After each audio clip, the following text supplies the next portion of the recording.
Oke, Assalamualaikum warahmatullahi wabarakatuh. Pada video ini saya akan membahas tentang conjunctive use atau penggunaan konjungtif pada pemanfaatan sumber daya air dan juga terkait dengan kualitas air. Oke, kita masuk ke materinya. Nah, apa yang dimaksud dengan penggunaan konjungtif? Penggunaan konjungtif adalah penggunaan gabungan dari air permukaan dan juga air tanah. Nah, mengapa ini penting untuk dibahas? Karena ini bisa menyelesaikan masalah kelangkaan terhadap kebutuhan air. Sebagaimana kita ketahui, air permukaan itu dia bisa tersedia secara musiman di beberapa tempat atau tidak tersedia sepanjang waktu, sehingga bisa menggunakan sumber daya air tanah untuk menutupi kekurangan dari suplai air permukaan untuk kebutuhan masyarakat yang ada di sekitar tempat tersebut. Sementara air tanah itu jauh lebih dapat diprediksi dalam waktu yang panjang karena relatif sirkulasinya itu lebih lambat. Namun juga tentu memiliki kekurangan karena manakala sumber daya air tanah ini sudah dieksploitasi cukup banyak, membutuhkan waktu yang lebih lama dibandingkan dengan air permukaan untuk mengisinya kembali. Nah, untuk air permukaan biasanya digunakan reservoir atau waduk ya, di Indonesia. Kenapa ini digunakan? Karena dapat diisi dengan cepat. Ya. Namun juga tentu harus diperhatikan kekurangannya adalah memiliki potensi hilang akibat penguapan atau rembesan. Ya, karena mungkin kurang tepatnya atau kurang baiknya rekayasa struktur yang digunakan untuk menampung air tersebut. Namun ini tentu harus dimaksimalkan sebaik mungkin untuk menutupi kebutuhan dari masyarakat yang membutuhkan air. Nah, ini yang harus kita perhatikan dan juga tentu kita sebagai ahli geoscience untuk bisa memprediksi fluktuasi air permukaan dan air tanah tentu dengan berbagai macam instrumen pemodelan yang mungkin tidak akan dibahas dalam pembahasan ini. Namun secara prinsip harus kita pahami bahwa air permukaan dapat mengalami kekurangan suplai pada musim kemarau. Nah, inilah yang mengapa air permukaan ini tidak bisa dimanfaatkan sebagai sumber yang tunggal, namun juga harus dibarengi dengan adanya persediaan air tanah yang cukup untuk menutupi kekurangannya. Ya. Kemudian air tanah dapat mengalami penurunan kuantitas ya, akibat pengambilan yang berlebihan atau kita sebut sebagai drawdown. Dan kemampuan recovery-nya bergantung kepada sifat atau properti dari lapisan aquifer yang menyimpan air tanah tersebut. Nah, inilah plus minus dari dua sumber ini, air permukaan dan air tanah, yang perlu kita pahami dan karakterisasi dengan sebaik mungkin supaya kita bisa mengenal bagaimana kita bisa mengambil atau memanfaatkan kedua sumber daya ini dan juga membuatnya menjadi sustainable sehingga bisa untuk mencukupi kebutuhan kita sehari-hari. Nah, sumber untuk mengatasi masalah pada air tanah, ya, sumber pengambilan air tanah harus dibatasi hanya pada area tertentu untuk membatasi area yang terpengaruh oleh pemompaan atau drawdown. Nah, seperti ini yang disebut sebagai drawdown ya. Jadi kalau misalnya di sini ada water table, ya di sini ada aquifer yang mengandung air tanah. Kemudian di sini ada sumur, maka pengambilan dengan sumur ini akan menyebabkan penurunan muka air tanah di sekitar sumur ini yang berbentuk kerucut ya, cone of depression. Jadi ini penggambaran dua dimensinya. Kalau tiga dimensi ya dia berbentuk kerucut. Jadi di radius sekeliling dari sumur ini akan mengalami penurunan muka air tanah. Bayangkan kalau misalnya ada banyak sumur, maka tentu akan sangat lebih banyak lagi drawdown atau cone of depression yang akan terbentuk. Nah, maka dari itu memang kita tidak boleh bergantung hanya dari satu sumber saja, entah dari sumber air permukaan saja atau hanya dari sumber air tanah saja. Jadi harus kedua-duanya harus manfaatkan atau dioptimalkan sebaik mungkin. Nah, apa kelebihannya dalam strategi penggunaan air dengan cara konjungtif? Ya, skema penggunaan konjungtif tidak hanya memberikan optimalisasi penggunaan air, tapi juga menawarkan fleksibilitas yang lebih besar ketika menanggapi peningkatan permintaan. Karena kita mempunyai dua sumber, sehingga kita bisa ibaratnya mengadjust ya dua sumber ini supaya bisa memenuhi permintaan. Dan sebagaimana kita ketahui ya, tentu yang paling sulit untuk dikendalikan adalah kalau dari sisi air tanah, berarti dari sisi pengisian kembali ya, atau recharge dan infiltrasi ke akuifernya. Kemudian kalau dari sisi air permukaan, yang kita tidak bisa kendalikan adalah dari sisi supply dari air hujannya. Nah, itulah yang kemudian harus kita pahami sebaik mungkin ya, curah hujannya berapa, kemudian waktu yang dibutuhkan oleh air tanah untuk mengisi kembali itu berapa. Nah, itu yang penting untuk kita pahami sebagai ahli geosaintis. Sebagai geosaintis. Jika air berasal dari sumber yang berbeda pada waktu yang berbeda, air yang dipasok ke konsumen dapat berubah dari air lunak, ya air yang kesadahannya rendah, menjadi air yang sadar. Nah, ini pun harus kalau ini sebenarnya lebih kepada konsekuensi ya, konsekuensi yang harus dihadapi ya, ketika kita memanfaatkan dua sumber, karena masing-masing sumber ini tentu mempunyai sifat kimia yang juga berbeda. Air permukaan punya sifat kimia yang berbeda, air tanah juga punya sifat kimia yang berbeda, sehingga salah satu dampaknya adalah kita akan mendapatkan air dengan tingkat kesadahan atau tingkat kandungan mineral yang atau kandungan mineral yang berbeda-beda juga. Nah, ini tentu harus diantisipasi juga, misalnya dengan ya melakukan pencampuran terlebih dahulu sebelum dialirkan ke rumah-rumah warga. Nah, itu mungkin harus dipertimbangkan ya, supaya tidak terjadi kerugian ya bagi para pengguna. Nah, kemudian kita masuk kepada kualitas air ya.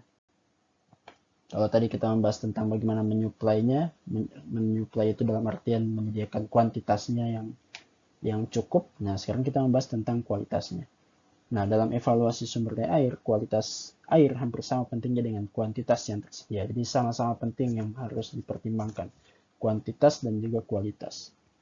Nah, berkaitan dengan air tanah, jumlah material atau jumlah senyawa yang terlarut utama cukup terbatas dan variasi alaminya biasanya tidak besar. Jadi relatif lebih lebih stabil dan tidak terlalu banyak variasi. Kemudian harus kita pahami juga bahwa kualitas air juga dipengaruhi oleh fluktuasi muka air tanah. Nah, ini kalau pada air tanah ketinggian water table itu akan mempengaruhi kualitas air, karena contoh sederhananya misalnya air tanah yang muka air tanahnya atau water table-nya itu dangkal, itu akan lebih mudah mengalami interaksi dengan permukaan tanah. Artinya dia akan lebih mudah mendapatkan polutan dibandingkan dengan muka air tanah yang lebih dalam. Nah, ini juga hal-hal yang terus harus diantisipasi. Nah, ini contohnya ya. Jadi kita lihat ini adalah contoh dari kualitas air tanah dari berbagai tipe masa batuan ya yang menyimpan air tanah. Nah, jadi kita bisa lihat ya, di sini ada TDS. TDS itu adalah total dissolved solid atau total padatan yang terlarut. Kita bisa lihat ini ada nilai-nilainya. Kemudian ada kandungan kalsium, magnesium, bikarbonat, kemudian natrium, kalium, klori, dan sulfat, besi, dan juga SiO4 atau silikat. Nah, masing-masing batuan tentu juga mempunyai karakteristik ya. Misalnya kita lihat andesit, dia mempunyai total dissolved solid yang lebih rendah untuk di daerah sini. Kemudian gypsum mungkin total dissolved solidnya jauh lebih tinggi dibandingkan dengan yang lainnya. Kemudian kandungan dalam air.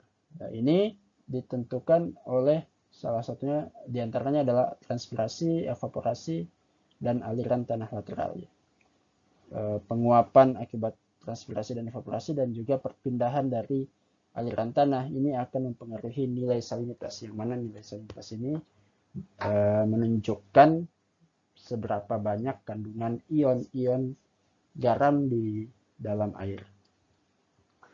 Faktor-faktor yang mempengaruhi kandungan zat terlarut meliputi yang pertama kualitas kimia asli air yang memasuki zona jenuh, artinya bagaimana kualitas air kimia dari air yang masuk ke dalam lapisan tanah ya. Jadi tentu itu akan mempengaruhi juga.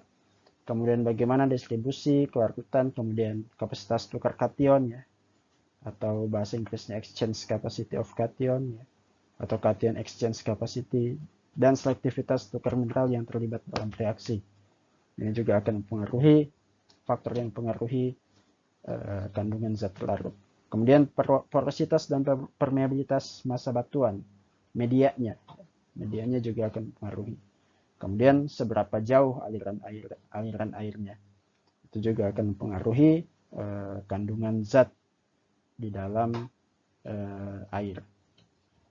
Kemudian juga harus diperhatikan ya terkait dengan residence time atau waktu tinggal dari setiap senyawa, ion, atau apapun yang terkandung di dalam air tanah ya. Jadi setiap senyawa atau ion itu mempunyai yang namanya residence time atau waktu tinggal. Jadi dia punya berapa lama biasanya dia itu bisa melarut di dalam air tanah. Nah, itu juga perlu untuk dipahami. Nah, ini tergantung pada laju pergerakan air tanah. Dan ini biasanya sangat lambat jika di bawah muka air tanah. Nah, sebagai ahli geologi, kita pun harus memahami karakteristik dari batuan ya. Sebagai material yang sering kita pelajari, batuan ini juga ternyata mempunyai suatu manfaat ya dalam hal mencegah atau meminimalisir polusi pada air tanah. Ya, lapisan paling atas dari tanah dan batuan itu biasanya akan bertindak sebagai pemurni dari senyawa berbahaya. Misalnya ya di bagian atas tanah itu biasanya akan ada bakteri atau fungi yang kemudian itu biasanya akan bereaksi ya dengan kandungan kimia air yang menginfiltrasi ke dalam tanah. Jadi air itu ketika dia menggenang di atas tanah sebelum dia menginfiltrasi, jika dia mempunyai kandungan-kandungan kimia tertentu itu bisa termurnikan dengan adanya berbagai macam organisme atau hal-hal lain yang ada di atas tanah. Nah, itu salah satunya. Faktor penting lainnya adalah dalam memurnikan air tanah adalah kemampuan menyaring pada tanah dan batu. Nah, ini karena batuan dan tanah ini mempunyai porositas, ya, kemudian juga mempunyai permeabilitas yang mana permeabilitas dan porositasnya itu tidak terlalu besar, ya, sehingga mempunyai kemampuan untuk menyaring. Ya. Jadi air yang masuk ke dalam tanah menuju batuan aquifer itu tentu tidak semuanya bisa masuk dengan lancar. Apalagi kalau misalnya mengandung padatan-padatan tertentu, itu bisa saja itu dia tertahan dengan adanya porositas dan permeabilitas yang kecil. Kemudian air tanah bebas ya, atau unconfined aquifer pada kedalaman yang dangkal sangat rentan terhadap pencemaran. Tetapi pada kedalaman yang lebih besar, recharge-nya atau pengisian ulangnya adalah oleh air yang telah dimurnikan sebagian atau seluruhnya. Nah, ini yang tadi di slide sebelumnya dibahas bahwa semakin dalam permukaan water table, maka semakin jauh jarak tempuh air untuk masuk ke dalam aquifer, sehingga tentu lebih panjang lagi proses filtrasinya, sehingga diharapkan akan lebih murni dibandingkan dengan air tanah yang water table-nya dangkal. Nah, ini bisa kita lihat ya, ini ada skema ya bagaimana aquifer recharge ya. Di sini kita lihat ada lapisan aquifer ya, ini aquifer yang unconfined ya atau bebas, kemudian ini ada lapisan permeable, kemudian ini adalah aquifer yang confined atau yang tertekan. Nah, kita bisa lihat ya di mana daerah-daerah yang dia itu akan melakukan recharge ya. Ya, recharge itu dilakukan di daerah-daerah sini yang di mana apa namanya aquifernya itu memang tidak tertekan. Nah, misalnya di sini yang warna putih artinya dia belum terisi oleh air, artinya di sini sangat rendah hydraulic head-nya sehingga di sini akan masuk air lebih mudah ya. Makanya di sini diberikan simbol suitable. Kemudian di sini disebut sebagai non suitable, kemudian di sini disebut sebagai suitable ya. Jadi yang suitable itu biasanya di daerah-daerah yang seperti ini ya.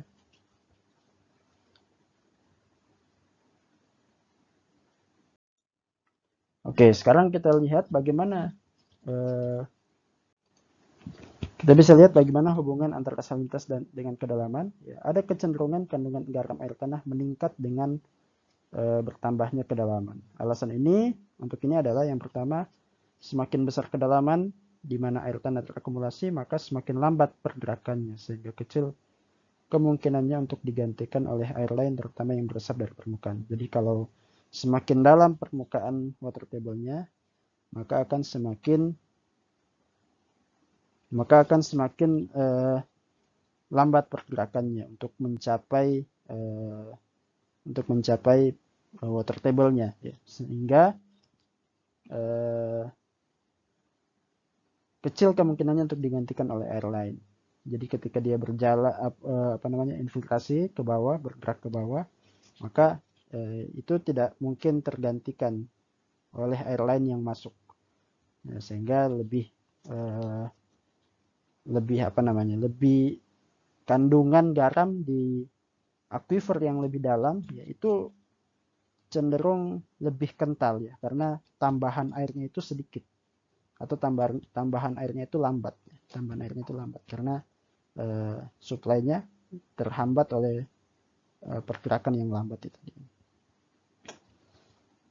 Kemudian yang kedua, semakin lama waktu tinggal air tanah memberikan lebih banyak waktu untuk bereaksi dengan batuan induk dan lebih banyak material yang masuk ke dalam larutan dalam kondisi kesetimbangan tercapai. Jadi semakin dalam atau semakin lama waktu tinggal air tanah itu akan lebih intens interaksinya antara air dengan batuan induk yang ada di sekitarnya. Nah, kita tahu batuan induk ini juga mengandung ion-ion yang jika ion ini terlarut di dalam air, nah itu adalah salah satu yang memberikan kontribusi salinitas. Kemudian di kedalaman juga dimungkinkan untuk ditemukan adanya air konat atau air fosil, yang mana air konat dan air fosil ini diketahui sebagai air yang mempunyai salinitas yang lebih tinggi daripada umumnya. Kemudian harus juga diperhatikan ada yang namanya sifat KPK. KPK ini yang tadi di slide awal disebutkan, kepanjangannya adalah kapasitas pertukaran kation atau cation exchange capacity. Ini adalah kemampuan tanah atau batuan untuk mengikat kation atau ion-ion positif. Nah, ini pun akan mempengaruhi kandungan ion di dalam air, dan juga kalau namanya kandungan ion artinya ini juga akan mempengaruhi salinitas yang akan terkandung di dalam air. Nah, dengan bertambahnya kedalaman, reaksi pertukaran kation itu akan semakin berpengaruh atau semakin penting. Dan ada penggantian bertahap dari ion kalsium ya Ca2+ dengan magnesium ya oleh penggantian dengan natrium. Jadi kalsium dan magnesium ini digantikan oleh ion natrium 1+ ya. Nah, ini biasanya terjadi di semakin dalam semakin intens pergantian ini. Jadi ion kalsium dan magnesium digantikan oleh ion natrium. Kemudian ya ini kalau ion negatif ya, sulfat cenderung meningkat dengan kedalaman. Begitu juga dengan kandungan klorida juga cenderung meningkat dengan kedalaman. Dengan bertambahnya kedalaman air tanah, nah ini harus diperhatikan, semakin menunjukkan akan semakin tingginya kandungan klorida atau kandungan ion-ionnya. Dan ini nanti implikasinya adalah ya tidak dapat dikonsumsi ya jika tidak melalui proses pemurnian yang lebih lanjut. Ya, sehingga ya kalau mungkin dulu kita dengar bahwa air tanah pada kedalaman itu lebih jernih, yaitu tidak selamanya atau tidak berlaku mutlak, karena tentu harus ada optimasinya. Jadi tidak terlalu dalam juga, karena kalau terlalu dalam ditakutkan nanti kita mendapatkan air-air yang memiliki kandungan ion yang terlalu tinggi, sehingga ya memang ya air tanah dalam itu baik dan lebih jernih biasanya, namun tidak seterusnya. Jadi maksudnya ketika diambil yang lebih dalam lagi akan semakin baik, ternyata tidak, karena di dalamnya ada kandungan ion yang semakin meninggi. Nah, pertukaran ion mempengaruhi sifat kimia air tanah. Mineral yang berperan ya salah satunya diantaranya itu glaukonit, merupakan mineral penukar ion penting di beberapa batuan sedimen.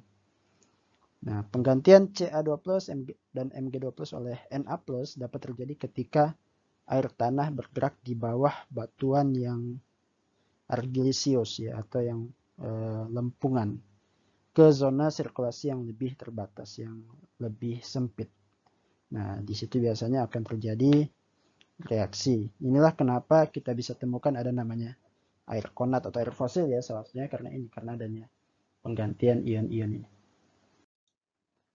Kemudian ya, formasi batuan berbutir halus ya, terutama batu lempung dan serpi, dapat berperilaku seperti membran semi-permeable. Nah, ini nanti dia bisa berperan memperlambat pergerakan ion. Jadi salinitas air tanah ini bisa menjadi tidak terlalu besar jika terbatasi oleh adanya batu lempung atau batu serpi. Kandungan garam pada air tanah tertentu juga dapat berubah dengan proses penyaringan, yaitu ketika air mengalir keluar dari formasi batuan berbutir halus yang berperilaku sebagai membran semi-permeable, sehingga molekul garamnya tertahan dan terpisah dengan air tanah. Ya, jadi ya adanya lapisan-lapisan semi-permeable gitu, seperti batu lempung, itu juga akan mempengaruhi dalam hal pengurangan salinitas air tanah. Nah, air tanah diklasifikasikan menurut kandungan TDS-nya sebagai berikut. Ya, ini standarnya, standar internasionalnya. Jadi kalau disebut air tawar ya, atau fresh water, itu kalau misalnya total TDS-nya kurang dari 1000 mg dalam 1 liternya. Ya, 1000 mg berarti ya 1 gram ya, 1 gram per liter. Kemudian ya, kalau yang slight disalin ya 1000 sampai 3000, moderate disalin 3000 sampai 10000, very saline 10.000 sampai 35.000, dan yang briny yang betul-betul air asin itu kalau 35 di atas dari 35.000 mg per liter. Kemudian juga ini ada beberapa unsur-unsur minor ya dalam air minum yang menjadi perhatian karena bisa beracun ya, efek toksiknya itu tinggi. Nah, ini beberapa di antaranya. Oke, mungkin cukup sekian untuk materi kali ini. Terima kasih. Assalamualaikum warahmatullahi wabarakatuh.